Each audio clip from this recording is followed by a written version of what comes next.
আমাদের প্রতিপক্ষ সরকার মহাশয় উনি বলভদ্র ভট্টাচার্যের ভূমিকা ধারণ করে আমাকে গৌর সুন্দরের ভূমিকা লিখেছিল। আপনাদের কাছে আগেই আমি এই ধারণা, আসলে কিন্তু আমি গৌর সুন্দর, কেননা গৌরাঙ্গ মহাপ্রভু কারো ভূমিকায় কেউ অভিনয় করতে গেলে তার কয়েকটা গুণ তো তার ভিতরে থাকতে হবে।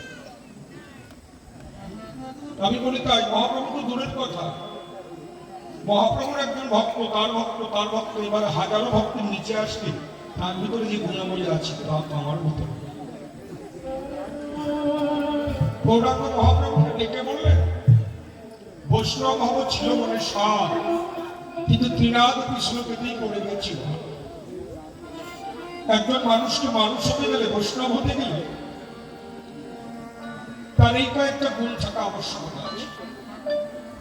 প্রথমে হচ্ছে ত্রিনাদ শুনেছে তরুণের সহিষ্ণুতা অমানী না কীর্তনীয় সদাহরি, তিনের থেকে নিচু হয়ে থাকে,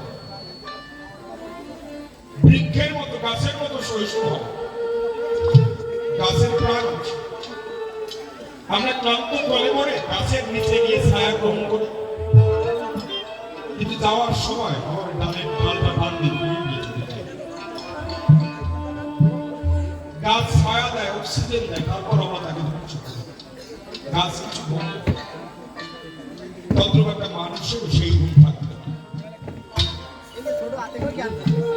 অমানিত মানব না, যার মান নাই তাকে মানব। কীর্তনীয় সদা হল সদা সর্বদা প্রভু। কিন্তু আমি আপনাদের কাছে এই ধরনের একটা গুণ আমার মধ্যে থাকে। আমি তো এখনো কাউকে মান দিতেই শিখি না, এখনো ছোট হতে শিখি না। যশমান প্রতিষ্ঠান বিষয়ক বিরাট বিভাগ এখনো ছোট হওয়ার স্বভাব কোনো যায় না। কেউ আমাকে একটা বেশি কথা বললে আমি তাকে দুটো বেশি কথা বলি। যেটুক সময় কবিগান গাই ওইটুক সময় হরিনাম করি, আর বাকি সময় তার কথায় ব্যস্ত থাকি। আপনাদের কাছে এই ধারণা আমি মহাপ্রভুর ভূমিকা রক্ষা করতে পারি। তবে গৌরাঙ্গ মহাপ্রভু যেখানে থাকে তাকে সেখানে রাখাটাই ভালো। আমরা কীর্তনে গাই, শ্রীবাস আঙিনার মাঝে বনফুলের মালা করে সোনার গৌর নাচিয়া। টেন্স তিন প্রকার, first tense, present tense, future tense. আগে যা ঘটে গেছে তাকে বলা হয় পাস্ট টেন্স, আর বর্তমানে যা চলছে তাকে বলা হয় প্রেজেন্ট, আর ভবিষ্যতে যেটা হবে সেটা ফিউচার। গানের কথা লক্ষ্য করে যায়, গৌরলীলাটাকে তো আগে হয়ে গেছে, পাস্ট হয়ে গেছে, সে তো আর নেই। কিন্তু পদের ভিতরে বোঝা যায় শ্রীবাস আঙিনার মাঝে বনফুলের মালা গলে সোনার গৌর নাচিয়া বেড়ায় রে। প্রেজেন্টে নিয়ে দাঁড়ায় না, এখনো নাচিয়া বেড়ায়, এখনো তো নেচে বেড়ায়। আমাদের বুঝতে হবে যে জায়গাটা কোথায়। শ্রীবাস আঙিনা মাঝে শ্রীবাস নবদ্বীপ জানুয়ারি সে তো এখন নেই, তবে শ্রীবাস আছে। শ্রী শব্দে সুন্দর, আর বাস যেখানে প্রভু থাকে। এখানে পদকর্তা দেখে বললেন যার হৃদয় বাসস্থানটা খুব সুন্দর, তার হৃদয়ে সুন্দরে আমার গৌরাঙ্গ মহাপ্রভু সর্বদাই নৃত্য করে। তাই অন্তরে আছে ভাব, আমি প্রত্যেকটা ভক্ত নারী নারী নরকে ভক্ত জ্ঞানে গুণাব করে সবাইকে মহাপ্রভু জ্ঞান করে আমি তার প্রতিনিধিত্ব করার চেষ্টাই করি। দাদা এই ঢোলে তাইলে একটু কোনটা ঘুমায় একটু বেশটা বাড়িয়ে দেবে। এই ঢোলে ডান পাশে যেটা তিন তিন করছে, এই যে এটা বেশ ভালো 15-20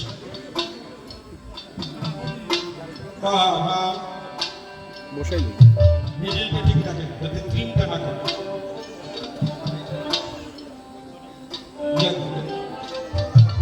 এবার একটি গান করে এরপরে আলোচনার দিকে যাই। ডেকে বলে আমার ধারে নামে কি হয়, নামে তো ওই যে কিছু হয়। আবার একটা গান করেছে, সার্থক হলো সবরই প্রতীক্ষা তাহাকে কোলে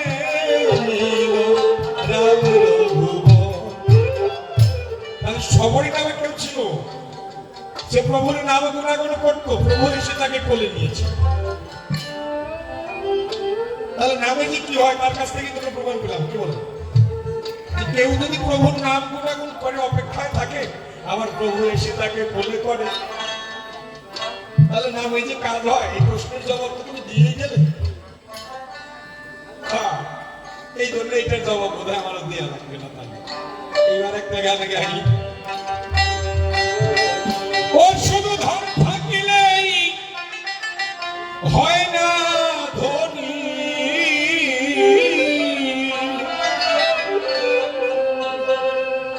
আবার কৃষ্ণ ধাম যার নাই হৃদয়।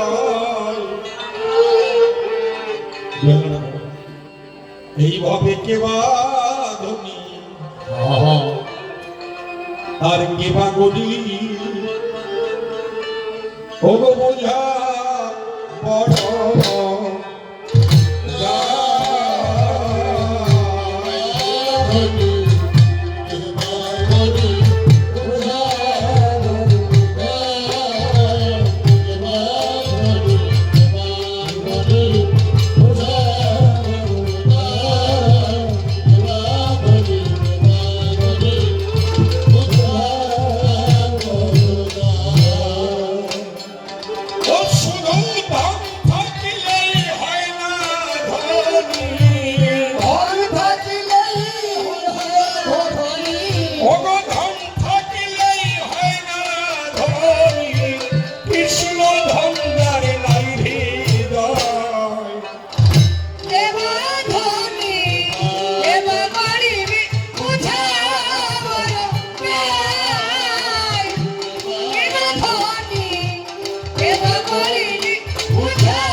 এই পার্থিব ধন ওগো টাকা করি,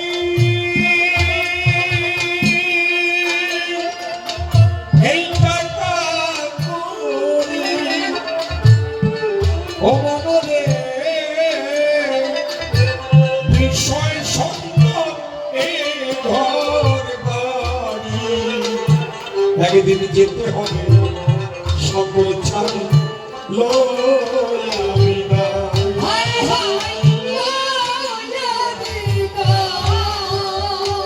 এই পার্থিব ধন ওগো টাকা করি, এই টাকা করি ও মনরে বিষয় সম্পদ ঘর বাড়ি, একদিন যেতে হবে সকল ছাড়ি লইয়া বিদায়। ও সেদিন সাথের সাথী এই হরিনাম, ও সাথের সাথী এই হরিনাম, ধন সম্পত্তির সাথে যায়।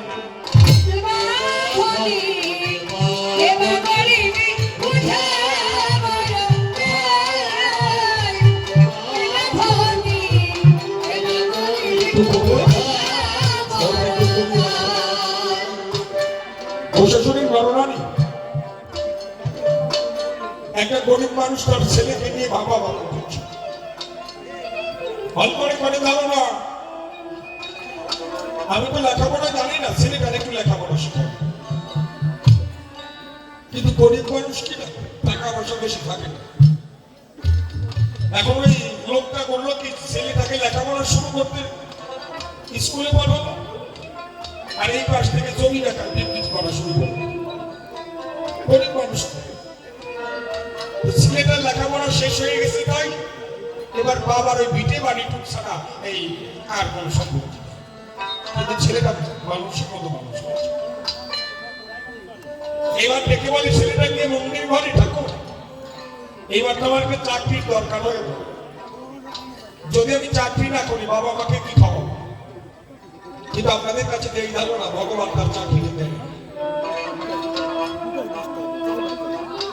সে আর চাকরি পায়, চাকরির বয়স শেষ হয়ে গেছে। এবার ভগবানের উপরে নাম করি, ভগবানের নাম ধরে ডাকা দিয়েছে বন্ধ করেছে। ভগবান তোমার নাম ধরে ডাকবে, যে তোমার চাকরি হল তাহলে তোমার নাম ধরে ডাকবে। এইভাবে 6 বছর কেটে গেছে ভাই ভগবানের নাম গুণাগুণ গায়। 6 বছর পরে ছেলেটা বিয়ে করে, আর একটা ছেলে হয়, আরো 6 বছর কেটে যায়। এই 12 বছরের ভিতরে ছেলেটার মুখে কোনো কৃষ্ণ গুণগান, ভগবানের নাম উচ্চারণ করে। এই ছেলেটা মাঠে কাজ করে, এরপরে বাজারে বিকেল বেলা গিয়ে চায়ের দোকানে আড্ডা, রাত্র 9টায় এসে খাওয়া দাওয়া করে শুয়ে পড়ে। একদিন ছেলেটা বিকেল বেলা বাজারে গেল, রাত্র 9টা বেজে গেল, বাড়ির দিকে রওনা।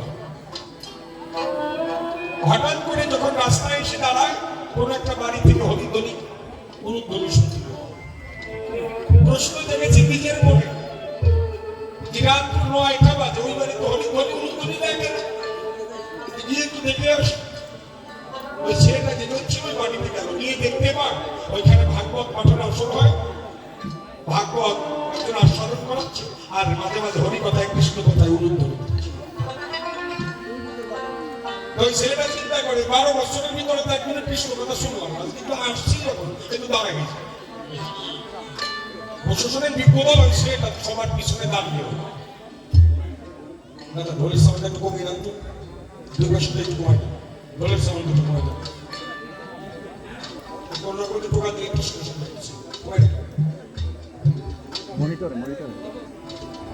বলে কথা প্রকাশ করে ওই ছেলেটা এখন সবার পিছনে দাঁড়িয়েছে। তো ভাগবত পাঠকের অন্তরে কি যেন কি হয়ে গেল, ওই ছেলেটার দিক তাকিয়ে বললো, জানো এই ভক্তের জন্য ভগবান পৃথিবীতে গৌরব ছেড়ে আসে,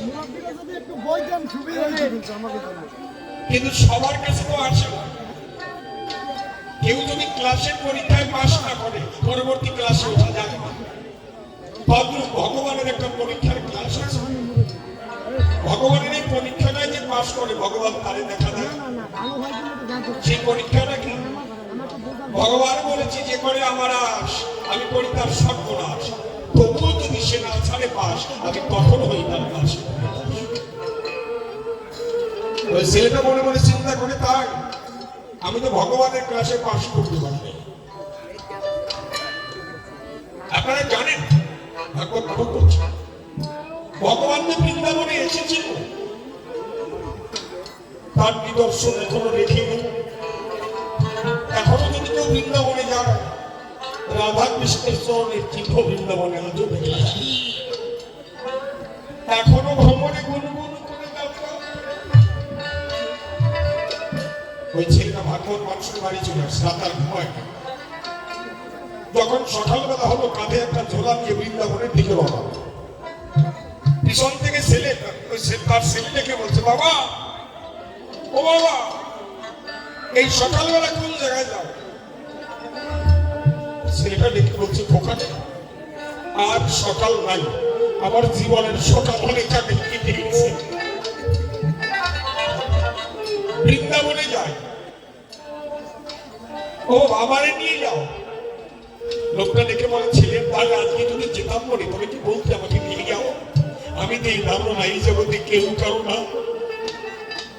স্ত্রী ডেকে কয়, আমারে নিয়ে যাও। বলে, তুমিও আমার সঙ্গের সাথে। কথায় কথায় কথা বাড়ে, গ্রামের লোক জড়ো হয়ে গেছে তার ঘরে। সবাই জিজ্ঞাসা করে, কি ব্যাপার এত গোলমাল কিসের জন্য? স্ত্রী ডেকে বলছে, তবে দেখেন আমাদের ছেলে দিয়ে স্বামী বিদেবে বৃন্দাবনে চলে যায়। এমন সময় গ্রামবাসী প্রশ্ন করেছে লোকটার হেতায়, আচ্ছা বৃন্দাবনে কেন যাবে? বলছে, গতকাল ভাগবত পাঠক বলেছে বৃন্দাবনে রাধা কৃষ্ণের চরণের চিহ্ন আছে। আচ্ছা, বৃন্দাবনে গেলেই কি রাধা কৃষ্ণের দেখা পাবে? লোকটা দেখে বলছে, না গো, বৃন্দাবনে গেলে রাধা কৃষ্ণের দেখা পাবো না। কেননা রাধা কৃষ্ণকে পেতে হলে জীবনে যে কর্মের দরকার, যে ভজন সাধনের দরকার, তত করতে পারবে না। তবে কেন বৃন্দাবনে যাও? কেন না, কালকে ভাগবত পাঠকে বলেছে বৃন্দাবনে রাধা কৃষ্ণের চরণের চিহ্ন আছে। তাই অন্তরে জেগেছে, ভাবো এই জীবনে তো রাধা কৃষ্ণের নাম গুণাগুণ করতে পারলাম না, এখন বৃন্দাবনে যাব, যেখানে রাধা কৃষ্ণের চরণের চিহ্ন আছে, ওইখান থেকে একটু ধুলি নিয়ে আমার সারা গায়ে লাগাবো। এর ফলে ভগবান যদি আমাকে আবার কোনোদিন পৃথিবীতে পাঠায়, সেদিন সকল কিছু বলি হরি, আমি মুখে বলে হরি হরি, সাধুর সঙ্গে দিয়ে গণাগণি রাধা কৃষ্ণের ভজন করবো। হ্যাঁ, আমার বিশ্বাস ছিল আমি রাধা কৃষ্ণ পাবো না, কিন্তু আজকে একটু ভক্ত কৃপা করে আমার বাড়িতে সকালবেলা এসেছিল। আমি শুনেছি ভগবান বলেছে, আমার হতে নাম বড়, নাম হতে ভক্ত বড়, আর ভক্ত হতে ভক্তির চরণ ধরি আরো বড়। আপনারা কৃপা করে আমার মাথায় একটি চরণ ধরি তুলে দেন। আপনারা চরণ ধরি দিলে পরে হয়তো বৃন্দাবনে গিয়ে রাধা কৃষ্ণ কৃপা করে আমাকে দেখা দিতে পারে, ভক্তের চরণ ধরি করে যাই, এই চরণ ধরি দীক্ষা যায় আমার কৃষ্ণ ধরিয়া।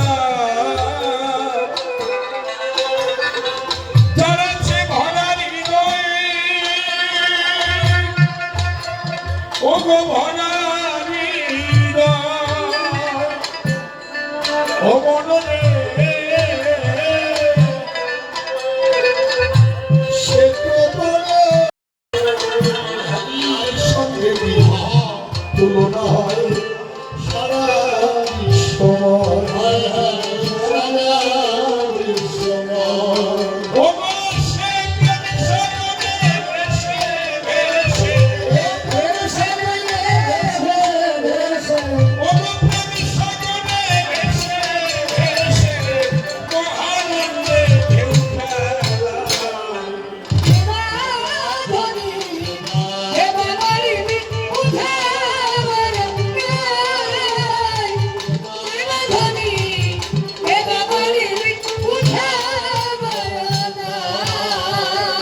ওগো হোক না কেন সে বড় উজির রাজা, উজির রাজা ও মনরে, ওই শ্মশানে ঘাটে একই সাজা, বুঝবি সেদিন কেমন হবে পুরে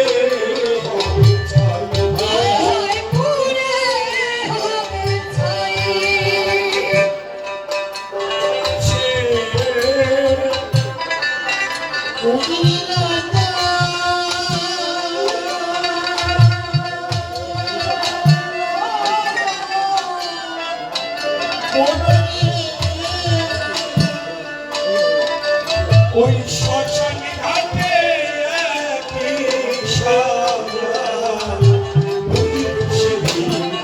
এমন মজা করে হবে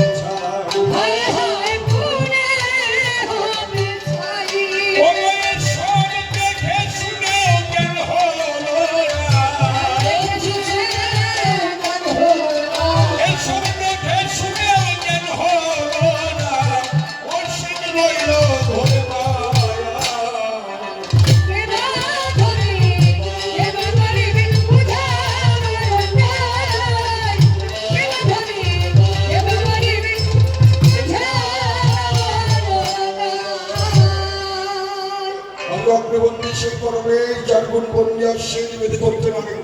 একেবারে স্মরণ নিয়ে যার প্রায় সকল দেখা দিবে নই ঘুরে যায়, সম্পর্কে বারে বারে প্রণাম করুন। পিতা মাতার চরণ করে ভক্তি করি বারে বারে, গুরুদেবের চরণ ধরে গুণতি জানাই। তোমরা থাকো যে দেশে, আমাকে ভালোবেসে নিপদ্মা আসনে বসে বসে তোমাদের শেখানো কথা তোমাদেরই বলে। আর চিন্তা ভক্ত সমাজ সকলে সত্যই করি ধন্যবাদ। আপনাদের প্রেম সম্পর্ক মাঠে পাই, আপনাদের আশিস নিয়ে মাঠে চলব কবি কাব্যের পথে। এছাড়া আমার দেহেতে বিদ্যা বুদ্ধি জ্ঞান শক্তি কিছু মাত্র বন্দনাতে অল্প করে এবার দেবস্বীয় ভূমিকার ভিতরে সম্রাট সরকার নামে দিয়েছেন। এখন আমি কাল্পনিক মহাপ্রভুর ভূমিকা। একে বলে আমরা দিকের দ্বারে গেছি প্রথমবারে প্রশ্ন করে এই জগৎ সংসারে গৌরাঙ্গ মহাপ্রভুর সঙ্গে বলভদ্রের একটা ছিল করি। এইবার আমাদের বোঝার বিষয়ে বিজ্ঞল হলো গৌরাঙ্গ সুন্দর উনি কোন কারণের জন্য পৃথিবীতে ওনার আসার কি দরকার হয় বলে আমরা দিকের দ্বারে থাকেন। এবার ধৈর্য ধরে একদিন শ্রীকৃষ্ণ নটবরে একই জায়গায় বসানো ভক্তরা ছিল যারা তারা দাঁড়িয়ে করে গিয়ে শ্রীকৃষ্ণের চরণে হয়ে আত্মহারা। কোন ভক্ত চরণ ধরি, কোন ভক্ত অবিকলে চরণে ছেড়ে দিয়ে জল চরণামৃত করে খায়। এখন ভগবান মনে মনে চিন্তা করে ভক্তরা তো বারে বারে আমার চরণের উপর এসে পড়ে, ভক্তরা চরণ ধরি গ্রহণ করে, তাহলে নিশ্চয়ই এই চরণ ধরিতে মনে হয় অনেক মিষ্টি মিঠে লাগে, মিষ্টি। তাহলে ভক্তরা কেন সবাই বারবার করে ধরে নিয়ে খায়, কেউ আবার চরণে জল দিয়ে খায়, মিঠে না লাগলে কি খায়? এবার অন্তর আছে বাবা আমি নিজে একটু দেখবো যে আমার সকল ধরি কত মিষ্টি হয়। আপনাদের কাছে এই ধারণা তখন আশেপাশে কেউ ছিল? শ্রীকৃষ্ণ বনমালী নিজের পা থেকে নিয়ে একটু ধরি ওই নিজে একটু মুখে দেয়। আপনাদের কাছে এই ধারণা বালু বালু লাগে, দেখে বেশি একটা মিষ্টি লাগে। এইবার ভগবান চিন্তা করে হিয়ায় এই ধরি তো ভালো লাগে কিন্তু ভক্তরা কেন বারবার করে এই ধরি নিয়ে খায়? এইবার আমার অন্তরে জেগেছে ভাবো এই ভক্তের আস্বাদন আমি নিজে করবো। আমার অন্তরে জেগেছে ভাবো কিভাবে আস্বাদন করা যায় তার একটা পথ খুঁজে বের করবো। এই কথাটা বোঝার পরই বলি আমরা দিকের দ্বারে দেখেন আপনারা যেখানে কবি গান হয়, এক নাম হয়, ভাগবত পাঠ হয়, আপনারা সবাই শুনতে যান। কেননা অবশ্যই একটা আনন্দ পান। আনন্দ না পেলে পরে মানুষকে এত রাত করে কষ্ট করে গরম সহ্য করে গান শুনতে চায়, পকেটের টাকা খরচা করে একটা আনন্দ পান। কিন্তু আমি আপনাদের কাছে এই ধারণা আমি সম্রাট কবি গান গাই, প্রত্যেকদিন গান করতে করতে জমি উঠিয়ে বাড়িতে যাই, আশেপাশে গান হলে যেতে আর মনে চায় না। আমি কিন্তু গান শুনতে চাই, মানে যত ভালো গানই হোক না কেন আমি শুনতে চাই না, কারণ আমার শরীর ভালো। আমি যেহেতু মানে গান শোনার প্রতি আমার কোনো মমতাই না। হ্যাঁ, আপনারা আনন্দ পান গান শুনতে চান। এইবার আপনাদের জানাই আমি সম্রাট গান গাই, রাতের পর রাত জেগে গান গাই, না খেয়ে থেকে গান গাই, না ঘুমিয়ে গান গাই। গান গাওয়ার সময় আমারও তো একটা আনন্দ আছে, আনন্দ না থাকলে কি গান গাবো? এইবার আমি কি আনন্দ নিয়ে গান গাই তাকে আপনারা জানেন। আপনারা কোন আনন্দে গান শুনতে চান তাকে আমি জানি, তা আমিও জানি। আমি কি আনন্দে গান গাই তা আপনারা জানেন না, আপনারা কি আনন্দে গান শুনতে চান তাও আমি জানি না। এইবার দুইজনের মনের ভাব বুঝতে হলে পরে স্থান পরিবর্তন করতে হবে। আমাকে শ্রোতাদের দলে মিশতে হবে, ভক্তের দলে মিশতে হবে, আর ভক্তকে ওই শিল্পীদের সঙ্গে মিশতে হবে। যখন দুয়ে দুয়ে মিশে যাবে তখন একে অপরের মনের ভাব বোঝা যাবে। এই জন্য ভগবান শ্যামল মাধব চিন্তা করছে যত সময় আমি ভগবান ভাব নিয়ে থাকবো তত সময় ভক্তের ভাব বুঝতে পারবো না, আমি নিজে একজন ভক্ত। আমি নিজে একজন ভক্ত হয়ে ভক্তদের কাছে গিয়ে ভক্তদের সঙ্গে মিশে আচরণ করে আমি বুঝবো যে ভক্তরা গোবিন্দ সেবা দিয়ে কি শুনতে পায়। এইবার অন্তরে দেখেছি ভাবো আমি একজন ভক্ত হবো। ভগবান বলেছে আমার হতে নাম বড়, নাম হতে ভক্ত বড়, আর ভক্ত হতে ভক্তের চরণ ধরি আরো অনেক। এই জায়গায় আমরা সবাই ভক্ত আছি, তাহলে তো সবাই কৃষ্ণ ভক্ত, একজনে তো ভক্ত না, আর ভক্তরা তো গান শুনতে আসে। দেখেন একটু চিন্তা করে ভগবান বলেছে আমার হতে নাম বড়, মানে ভগবানের থেকে তার নাম বড়, আর তার নাম হতে ভক্তরা অনেক। যদি তাই হয় বিচারের বিষয় আমাদের কি ভগবানের ডাকা লাগবে? ভগবান থেকে আমরা বড় হয়ে গেছি, ভগবান তো নিজেই বলছে আমার থেকে নাম বড়, নাম হতে ভক্ত বড়।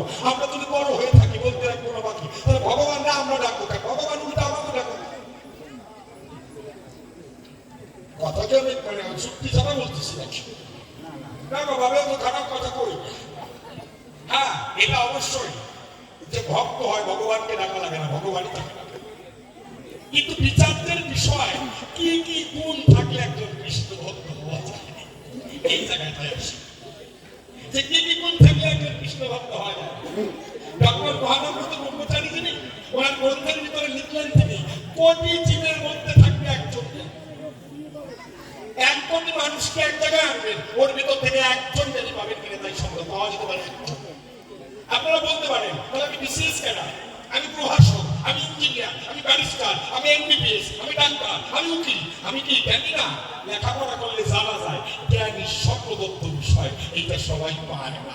এমন করে একটা পড়াবিদ্যা একটা অপরাবিদ্যা। আপনাদের কাছে এই ধারণা জ্ঞানী কি হয়, সে জানে এবং মানে, সে মেনে নিয়েছে জ্ঞানী বলা হয়, সে জানে সে জ্ঞানী। লেখাপড়া করলে জানা যায়, কিন্তু জ্ঞান হচ্ছে ঈশ্বর প্রদত্ত বিষয়। জ্ঞানীকে সে জানে এবং মানে। কথাটা আরেকটু গীতার ভিতরে যাই। গীতায় বলেছে কে জ্ঞানী? দুঃখে সমুদ্রমালা সুখে সুখীত স্নেহ বিতরাগ ভয় ক্রোধ স্থিত ধীর মনোবিচ্ছন। চিন্তাও দুঃখ এলেও যার মন উদ্বিগ্ন হয় না, সুখ এলেও যার পাওয়ার স্পৃহা জাগে না, তিনি কাম ক্রোধ ভয় লোভ থেকে মুক্ত, তিনি স্থিত ধীর, তিনি প্রকৃত জ্ঞানী।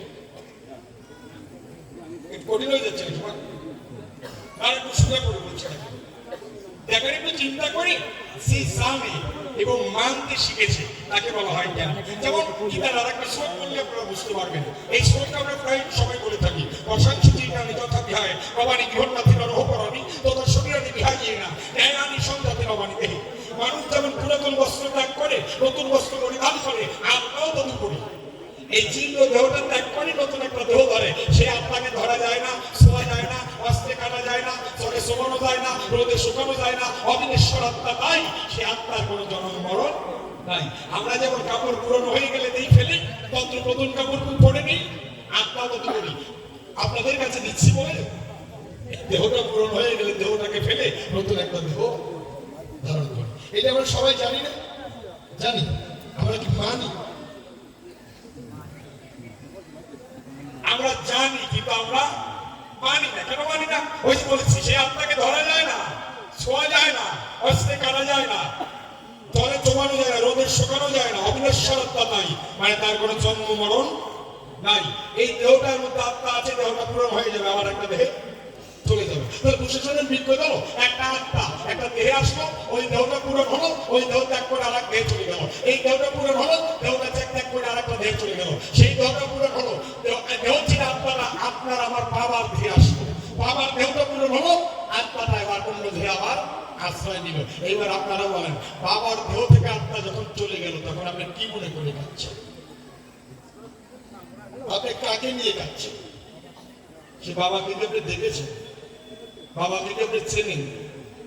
ওই রকম কয় বাবার দেহ পাল্টাই আপনার বাবা আমার বাবার মধ্যে আসে, তাকে জানেন। এরপরে আবার কার বাবা হয়ে গেছে, কার ছেলে হয়ে গেছে, তাকে আপনি জানেন। এই জন্য গীতায় বলেছে, বাবা কান্নাটা ভাব হয়ে গেছে। আপনি যার জন্য কাঁদছে বাবা বলে, সে তো আজকে মরে গেছে, হয়ে গেছে আর একজন এসে।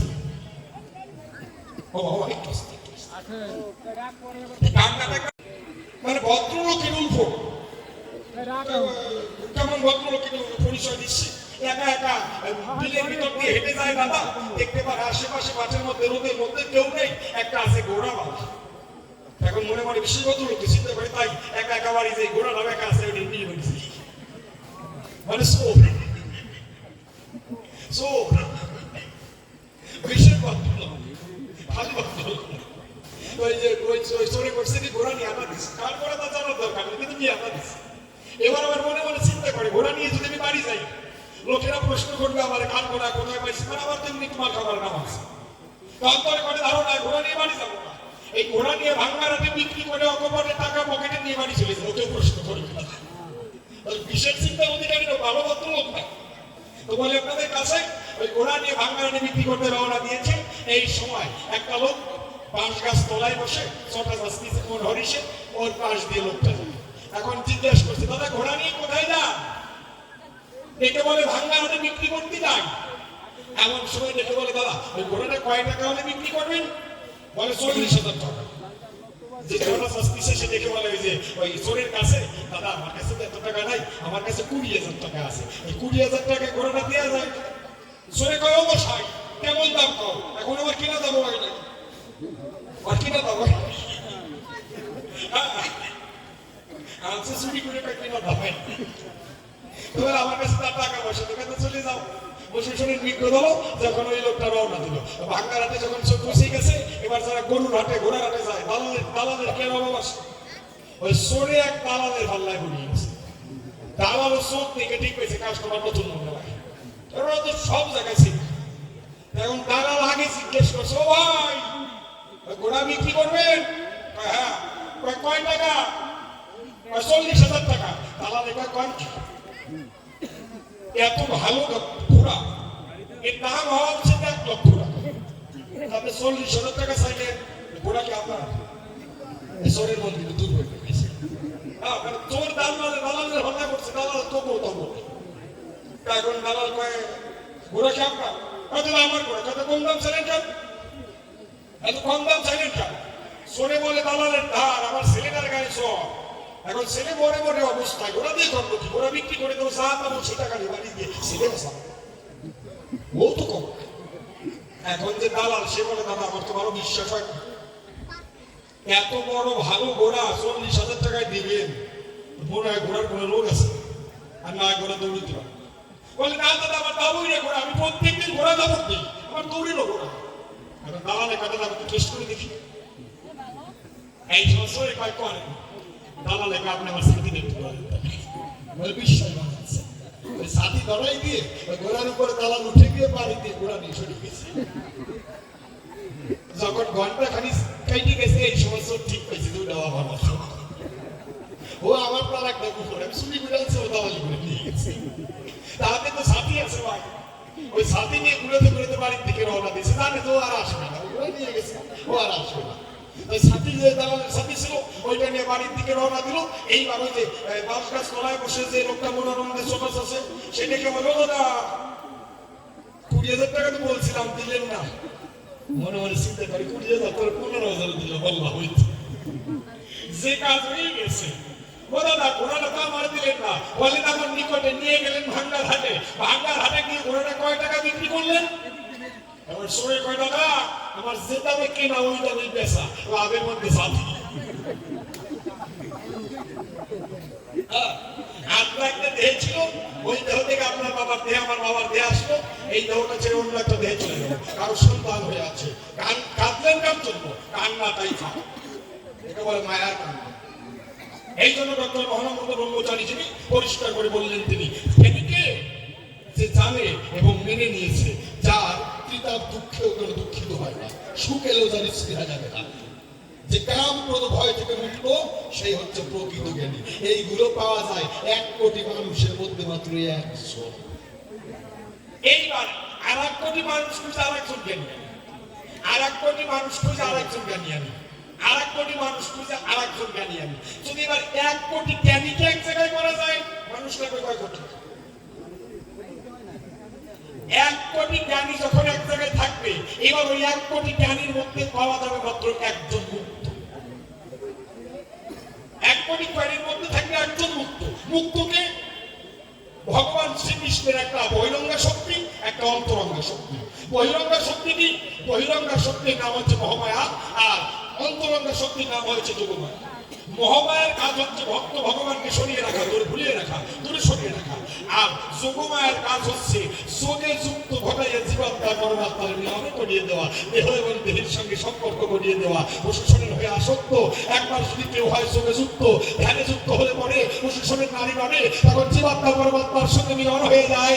ওই লোকটার সংসার আসক্ত থাকে না দুনিয়ায়। প্রশাসনের নারী নড়ে, চোখের তলে দিয়ে ছেড়ে থাকে জঙ্গলে পড়ে, অবৃন্দাবনে গিয়ে জীবনটা কাটিয়ে দেয়। ভাই এই সংসার আসক্ত হয় না,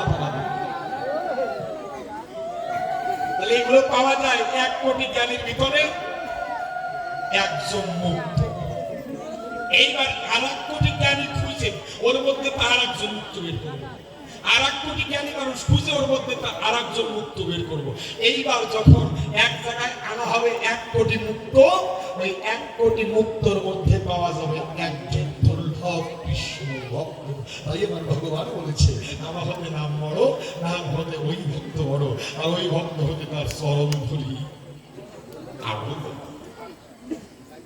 এইবার ভগবান ভক্ত হবে, শ্রেষ্ঠ ভক্ত নির্বাচিত বলি আপনাদের সাক্ষাতে ভগবান লাগলেন খুঁজিতে। আমার এই ভক্ত কে আছে? এই ভক্ত আমার কে আছে যে কাম ক্রোধ ভয় লোভ থেকে মুক্ত, যে বিষয় সত্য নয়, অন্তরে জেগেছে ভাবো। ভক্ত 3 প্রকার, একটা হচ্ছে সাধারণ, সামঞ্জস্য, সমর্থন। সাধারণ ভক্ত কারা? এই মায়ের মন্দির যায়, তারা মায়ের মন্দিরে গিয়ে খেতে খেতে কয়, ও মা তোমারে কি করবো, 5 বছর পর্যন্ত দিলাম তোমার ভাই, একদিকে জমিও তো কিনতে দিলে না আমার, এইবার অন্তত স্বামীর একটা ব্যাংক কিনে নেব। মানে এরা ভগবানের কাছে চায়, এরা সাধারণ ভক্তের খেলা। সামঞ্জস্য কেন হয়? কোন কোন ভক্ত গিয়ে ভগবানের কাছে কয়, মায়ের কাছে কয়, মা তোমার কি কব, আমার বৌমার যদি একটা ছেলে হয় তোমার এক বাতাসা দিয়ে যাবে। মানে কিছু চায়, কিছু দেয়, সামঞ্জস্য। আর সামান্য দিতে কারা? তারা মহায় নয়নের ধারা ভগবানের কাছে চোখের জল ছেড়ে দিয়ে তারা দেয় ধারণা, প্রভু না চাইতে অযাচিত ভাবে তুমি যা কিছু দিয়েছো তা নির্মিত অযাচিত ভাবে, মানে যা চাওয়া হয় নাই, অযাচিত ভাবে ভগবান আমাকে দিয়েছে, যা চাইনি তার থেকে বেশি দিয়েছে। কি দিয়েছে? অন্ধকারে বন্ধ ঘরে একটা মানুষকে যদি রেখে দেওয়া হয়, সে ঘরে আলো থাকবে না, বাতাস থাকবে না, খাবার থাকবে না, কিচ্ছু থাকবে না। একটা ছেলেকে বন্দি করে রাখলে পরে কয়েকদিন বাঁচতে পারে ঘরের ভিতরে? কয়েকদিন বাঁচবে? এক সপ্তাহ, 15 দিন, 1 মাস, 2 মাস, 6 মাস, এতদিন বাঁচবে না। তাহলে এইবার চিন্তা করে, আপনি আমি সবাই অন্ধকারে বন্ধ করে মায়ের গর্ভের ভিতরে 10 মাস ছিলাম, যেখানে আলো যেত না, যেখানে পাতার যাওয়া রাস্তা নেই, যেখানে খাবারের ব্যবস্থা ছিল। এই 10 মাস পর্যন্ত যে আপনাকে কে খাইয়েছে, কে আলো দিয়েছে, কে বাতাস দিয়েছে? আপনি কি চেয়েছেন? না, সেটা তো শুধু দিচ্ছে। এবার একটা সন্তান পৃথিবীতে জন্মগ্রহণ করলো, ওই সন্তানকে যদি ভাত দেওয়া হয়, ফল দেওয়া হয়, খেতে পারবে? আমার ভগবান আপনাকে নিয়ে কত ভাবছে।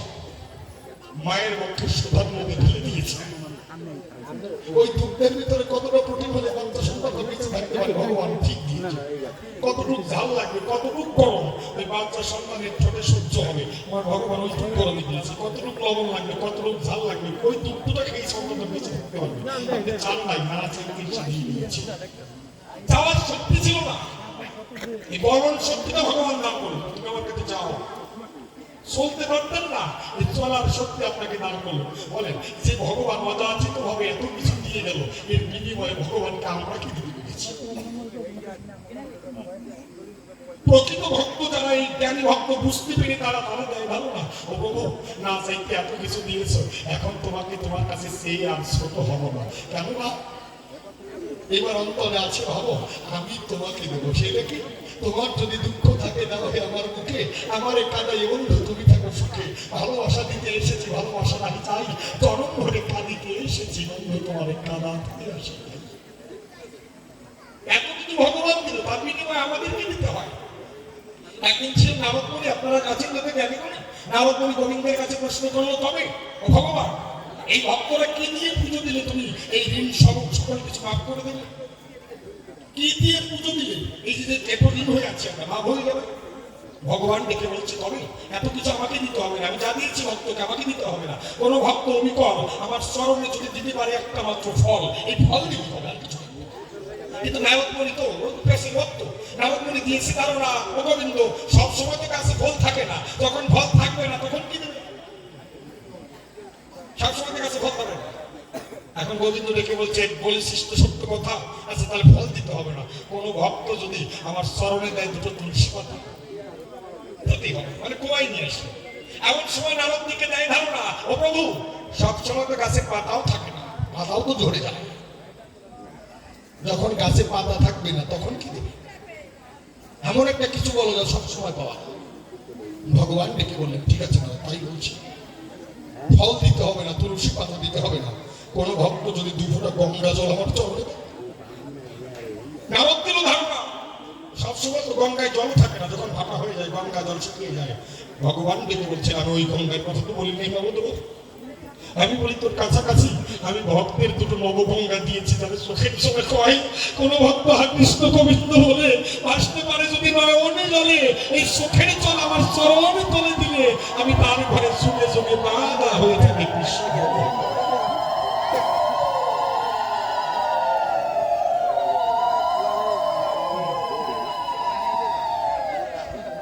প্রশাসনিক নরনারী আপনাদের কাছে প্রকাশ করি, এই ভক্ত পাওয়া গেছে একজন শিখে, সে হচ্ছে বৃন্দাবনের শ্রীমতী রাধা অহৈতুকী। যেহেতু শূন্য, কারণ শূন্য ভগবানকে ভালোবেসেছে। আমার কারণ নেই, তোমাকে ভালোবাসি। তখন বিজয় সরকার যিনি দেখেন গানের মধ্যে লিখলেন, তুমি তুমি যত কাঁদাও তত আমার কত ভালো লাগে, প্রাণে প্রীতির পরশ জাগে। গীতকার পরিচয়। এইবার ভগবান দেখতে পায় রাধার কামনা, মানে রাধার মধ্যে কোনো কামনা থাকে না, একবার কামনা নাই। এবার ওই রাধা রানী যদি কৃষ্ণের পাশে দাঁড়ায়, তো ভগবানের গায়েও কোনো কামনা থাকে না। কেমন করে?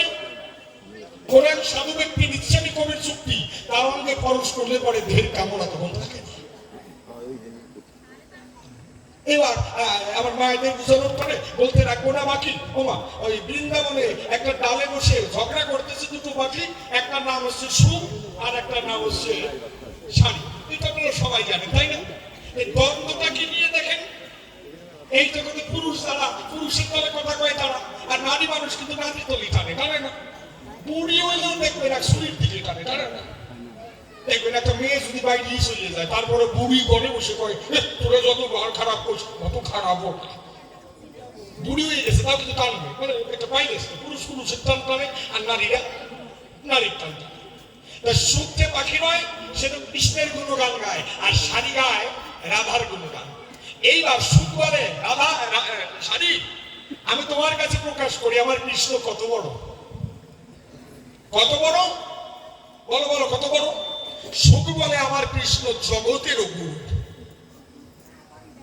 সুখ বলে আমার কৃষ্ণ জগতের গুরু। শাড়ি বলে আমার রাধা বাঞ্ছা কল্পতরু, আর না হলে কৃষ্ণ শুধুই গুরু।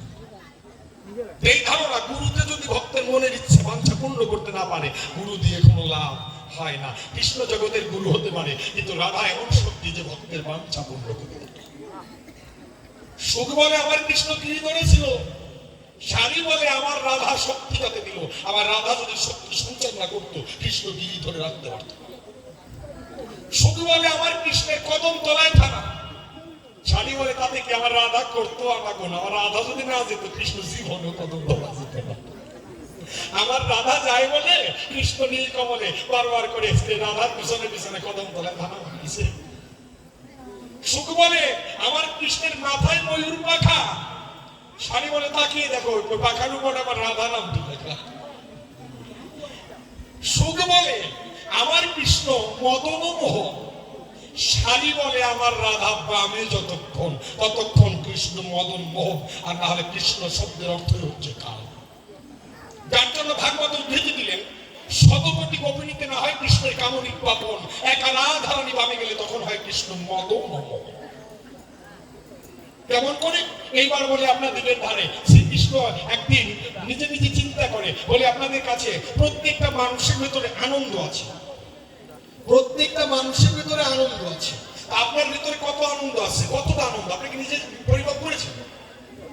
আপনি কি নিজে জানেন যে আপনার ভিতরে কতটা আনন্দ আছে? আমরা কেউ জানি না যে আমার ভিতরে কতটা আনন্দ আছে।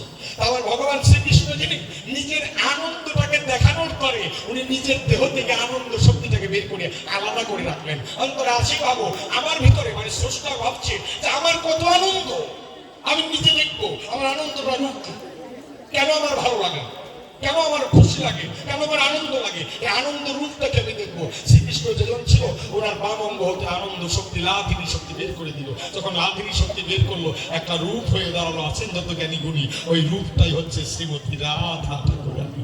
শ্রীকৃষ্ণের আনন্দের ধন যাহা, লাধিনী শক্তি যাহা, আমার রাধা রানী হলো তাহা। কেমন করে? যেমন এই মায়ের মূর্তি করতে গেলে পরে তিনটা জিনিসের দরকার হয়ে পড়ে। একটা হচ্ছে খড়কুটো লাগবে, মাটি লাগবে, রং লাগবে। এই তিনটে ছাড়া মায়ের মূর্তি গঠন হয় না। পত্র অনাদিরাদি গোবিন্দ সর্বকারণের কারণ, সচ্চিদানন্দ কৃষ্ণ বিগ্রহ, কৃষ্ণস্থূল ভগবান সব। শ্রীকৃষ্ণের বিগ্রহ তৈরি করতে গেলে কি করতে হবে? সৎ চিৎ আনন্দ কৃষ্ণ বিগ্রহ, মানে কৃষ্ণের বিগ্রহটা তিনটা শক্তি দিয়ে, সেটা হচ্ছে সৎ শক্তি, চিৎ শক্তি, আনন্দ শক্তি। প্রশাসনের নরনারী এই তিনটা দিয়ে কৃষ্ণের দেহটা তৈরি হয়, মানে দেহের মূর্তিটা তৈরি হয়। সৎ অংশ সম্মিনী মানে সৃজন শক্তি। বলে আপনাদের কাছে ব্রহ্মাকে সৃষ্টির ভার দিয়েছে, কিন্তু তারপরও শ্রীকৃষ্ণের যখন তখন সৃজনের শক্তি তার আছে। কোথায়? প্রশাসনের বিজ্ঞ হলো এই ব্রহ্মায় সৃষ্টিকর্তা একদিন শ্রীকৃষ্ণ নবলক্ষ দিল চুরি করে নিয়ে গেল, আর ভগবান সঙ্গে সঙ্গে ইশারা দিয়ে আবার নবলক্ষ দিল তৈরি করলো, ব্রহ্মা আবার নিয়ে গেল, সে আবার তৈরি করলো। যখন দুর্যোধন কৃষ্ণের কাছে গেল, আঙ্গুলি শিখা দিয়ে নবলক্ষ নারায়ণ স্নান সৃষ্টি করে দিল। মানে সৃজন শক্তিটা তার সবসময় আছে, কিন্তু স্রষ্টা সৃষ্টি করতে। আর আছে কি চিৎ শক্তি। এই চিৎ শক্তির অর্থ হচ্ছে জ্ঞান শক্তি। প্রত্যেকটা জীবের ভিতরে ভগবান জ্ঞান রূপে থাকে। জাগ্রত করতে পারলে ভগবান প্রত্যেকটা জীবের থেকেই জাগে। কিন্তু ওটার পরিচয় দেখবেন, যদি কোনো কুকুরের জ্ঞান হয়, ঠাকুর ঘরে এসে বাবা মাথা থেকে প্রণাম করে ঠাকুরের থাকে। আপনি কীর্তন করবেন, দেখবেন কুকুরেও উলুধ্বনি দিচ্ছে সেই সময়। প্রত্যেকটা জীবের ভিতরে ভগবান জ্ঞান শক্তি রয়, যে জাগাতে পারে তার ভিতরে ভগবানের সে কথা পায়। দেখেন বিজ্ঞ নারী নারী আর হচ্ছে লাধিনী শক্তি। এই হাল্লাদিনীর শক্তির রূপটাই হচ্ছে শ্রীমতী রাধা। আমি বলি তাই রাধার মতো শ্রেষ্ঠ ভক্ত জগতের মাঝারে আর নাই। এমন সময় শ্রীকৃষ্ণ যেজন নয়, রাধার কাছে এসে দেখে কয়, প্রকাশ করি আমি ভগবান বংশীধারী, কিন্তু তোমার কাছে দাঁড়ালাম ভিখারি। তুমি কথা লাও, আমার একটা মনের ইচ্ছা পূর্ণ করে দাও। যে ভগবান ভক্তের মনের ইচ্ছা পূর্ণ করে, আজকে ভগবান বলছে তুমি আমার একটা মনের ইচ্ছা পূর্ণ করে দাও। কেননা আমরা সবাই জানি ভগবান সর্বশক্তিমান, সবাই জানি যে ভগবান সর্বশক্তিমান, কিন্তু না, এটা হতে পারে ভগবান সর্বশক্তিমান নয়। বলি আপনাদের কাছে ভগবানের উপরে একটা শক্তি আছে, সেটা হচ্ছে ভক্তের ভক্তি শক্তি। ভক্তের ভক্তি শক্তি থাকলে ভগবানের কোনো মাধ্যম এখানে খাটে না। দেখেন এবার চিন্তা করে বলি কথা আপনার দিকের গোচরে, ভক্তের ভক্তি শক্তি কেমন রয়? ভগবানের দুটো গুণ আর ভক্তের একটা গুণ। ভগবানের দুটো গুণ কি? ভগবান করুণার অধিকারী, ভগবান মানুষকে করুণা করতে পারে, ভগবান মানুষকে প্রেম দিতে পারে। এই দুটো জিনিস ভগবান আছে, একটা প্রেম, একটা করুণা। কিন্তু আমি বলি আপনাদের কাছে তাই ভগবানের একটা বস্তু নাই, সেটা হচ্ছে ভক্তি। এই ভক্তির মালিক হচ্ছে ভক্ত। ভক্তরা যেভাবে ভগবানকে সেবা দিতে পারে, ওই গুণ ভগবানের নেই। এই জন্য ভগবান ডেকে বলছে, আমার অন্তরে জেগেছে ভাবো, আমি যে একজন ভক্ত হব, রাধারানী তুমি কৃপা করে আমার তিনটা জিনিস ভিক্ষা দাও। তোমার কাছে ভিক্ষা নিয়ে আমি ভক্ত হব। কি কি দেবে? তোমার ভাব, তোমার কান্তি, তোমার বিলাস। এই বিলাস হচ্ছে সুখ। আমরা কোনো মানুষ কান্না করি দুঃখে, আর রাধারানী কান্না করতো কৃষ্ণ বিরহের সুখে। উনি সুখে কান্না করতো। এই জন্য উনি ডেকে বলছে, রাধারানী তোমার যে কি সুখ, আমি তোমাকে এত কাঁদালাম, তাও তুমি আমাকে কখনো ভুলো নাই, কখনো তুমি আমাকে একটা গালি দাও নাই। আমার অন্তরে জেগেছে ভাবো, আমি নিজে ভক্ত হয়ে তোমার এই ভাবটা অঙ্গীকার করবো, আমিও কৃষ্ণ বলে কান্না করে যাতে ব্যথা না পাই অন্তরে কথা পাও, তোমার এই সুখটা তুমি আমাকে দাও। আর কি দেবে? তোমার কান্তি, তোমার দেহটা আমাকে দাও। কেননা আমি ভগবান আমার এই দেহ নিয়ে গেলে পরে ভক্তরা আমাকে চিনে যেতে পারে, তাই কথা দাও, তোমার দেহটা আমাকে দাও। আর কি দেবে জানো? আমার যে বস্তুটা নাই সেটা হচ্ছে ভাব। তুমি কৃপা করে রাধারানী তোমার মহাভাবটা তুমি আমাকে দাও। মহাভাব কখন হয়? রাধারানী সবসময় মহাভাবের ঘরে থাকতো। এই মহাভাবটা কখন হয়? সাধন ভাবে হতে হয় রতির উদয়, রতিকার হলে তার প্রেম নাম কয়। প্রেমের সার মাত্র না, মহাভাবে জানি। আর মহাভাবের ঘরে থাকে আমার শ্রীমতী রাধা ঠাকুরানী। বসে শোনেন বিজ্ঞ দল, যখন শ্রীকৃষ্ণ নটবরে রাধারানীর পায়ে দাষ্টন দিল, দাষ্টন দিয়ে তিনটা জিনিস ভিক্ষা যায়। অন্তরে আমার জেগেছে ভাবো, রাধার ভাবে ভাবাতুরে হয়ে কলিযুগে গিয়ে ভক্ত হবো। আর কৃষ্ণ গোবিন্দ বলে ভাসব বিনয়ন জলে, গৌর রূপ ধারণ করে নদীর পথ বেরিয়ে রাধার ঋণ আমি সেদিন শোধ করে। আমি বলি আপনাদের কাছে, রাধার এই ঋণ শোধ করার পরে শ্রীকৃষ্ণ নটবরে গৌর হয়ে ভক্ত